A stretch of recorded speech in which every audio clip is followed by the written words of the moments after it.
Our dough pieces have completed the intermediate fermentation of approximately 30 minutes.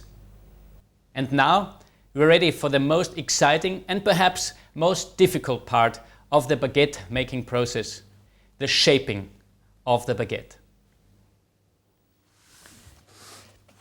Our dough pieces are beautifully fermented, beautiful texture. We are working from left to right, and we are taking our dough pieces off.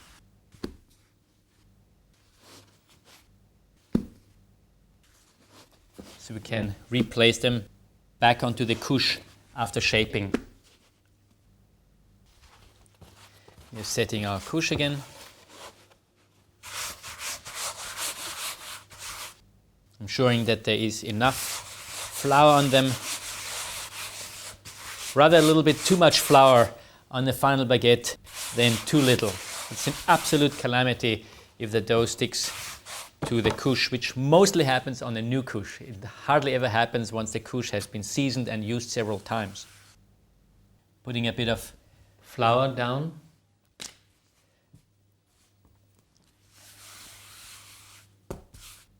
And we start with our first baguette. We're patting it down gently, sort of with a curved hand, patting out the larger bubbles, but not all of them. We're folding it over by 2/3 and then gently pushing it forward, tightening up the dough on the outside. We flip it over by 180 degrees.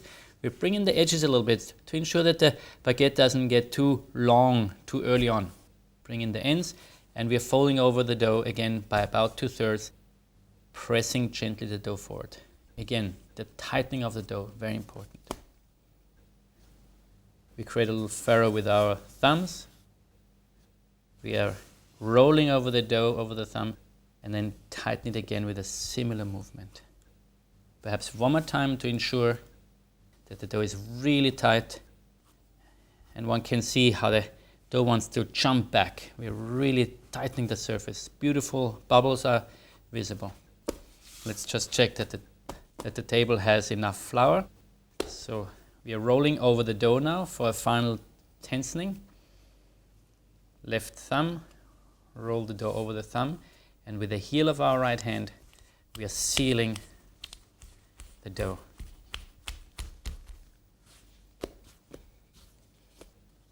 One can see that there's a nice, fairly straight seam on the top. And now we're giving it the final roll out to about 40 centimeters. A classic baguette has about 350 grams and 60 centimeters long. Obviously, we can bake in a domestic oven 60 centimeter baguettes. So we're making it smaller in dimension and by weight, 220 grams and 40 centimeters. We're making it slightly pointy to demonstrate that it's a hand-shaped baguette. And we're placing it onto our couche. We're folding up the couche to create a barrier and to kind of contain our baguette during the final fermentation. Number 2, patting out the larger dough bubbles. Fold over by 2/3, tightening the surface. Flip it by 180 degrees, bring in the edges a little bit so it doesn't get too long at the beginning of the shaping process. Fold over by 2/3 and again tightening the dough. We create a little furrow with our thumbs, fold it over with the hands, and again tighten it by pushing it away. Perhaps one more time. And one can see how beautiful and tight it is. Notice that the seam is always sort of straight during the entire folding process. Also notice that the thickness of the baguette is about the same. We cannot correct everything in the final process. Now for this step we are rolling over the dough over the thumb, and the heel of the right hand will seal the seam. Let's check our seam. Nice and closed. If there's too much flour, the seams would not close so well. And from the center outwards, We are rolling it into about 40 centimeters. Slightly pointy. Make sure that you have a little bit of flour on the baguette in case it feels a bit sticky. And we're placing it onto the couche.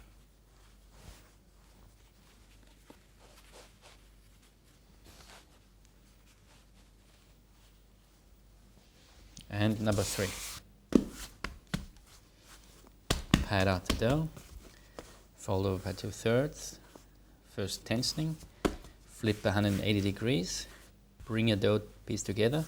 Flip it over 2/3 again. Tightening it gently.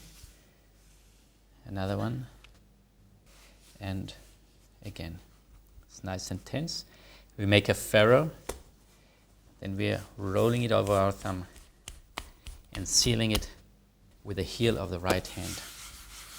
A little bit of flour, and from the center outward we are shaping the baguette. Little point, remember seam on the top, and we are placing it into our couche.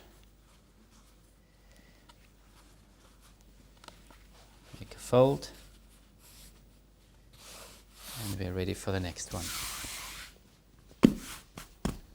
This time in baker's speed.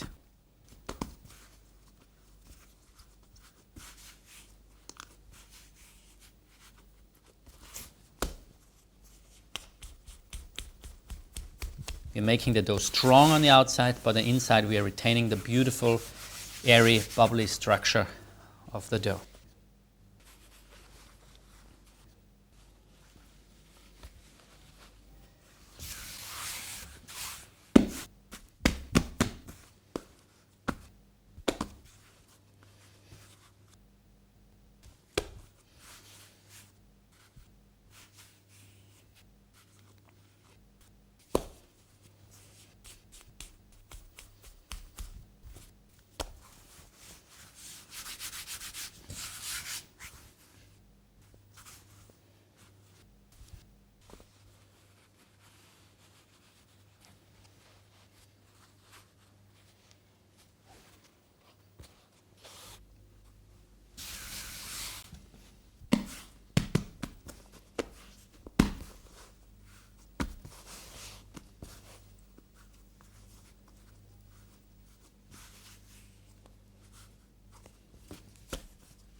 And our last one.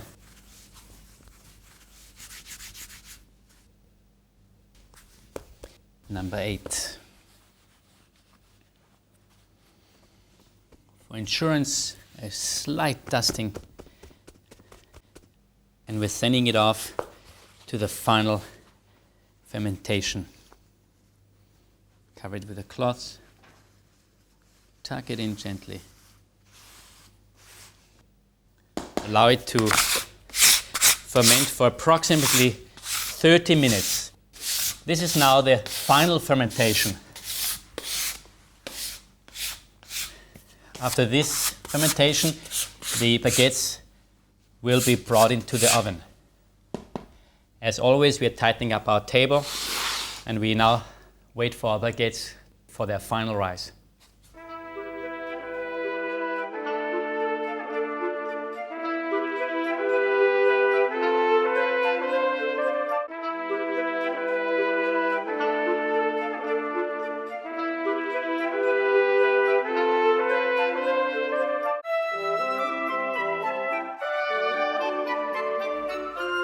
The shaped baguettes have now undergone the final fermentation of about 25 minutes, although we are still a bit early. One can feel it, one presses, makes an indentation, and if it jumps back too quickly, one must let it go a bit longer. However, since we only can bake 4 baguettes at a time in a domestic oven, we now will remove 4 onto a transfer board and place the remaining 4 into the refrigerator for baking later on. To transfer the baguettes, we are dusting our board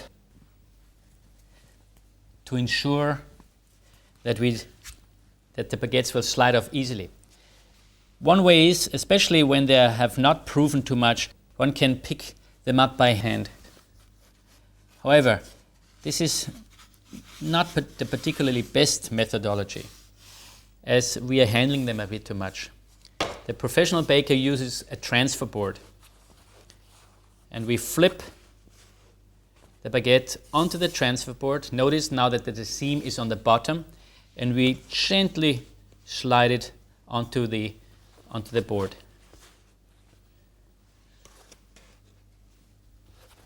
And once more.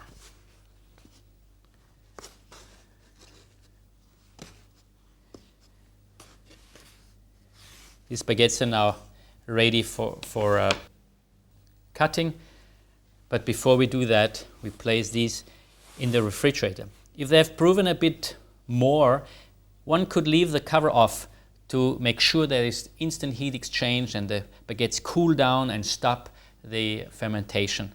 In this case, I'm confident that they can be covered for the refrigeration phase. So these will go in the refrigerator and bake once the first 4 baguettes have come out of the oven.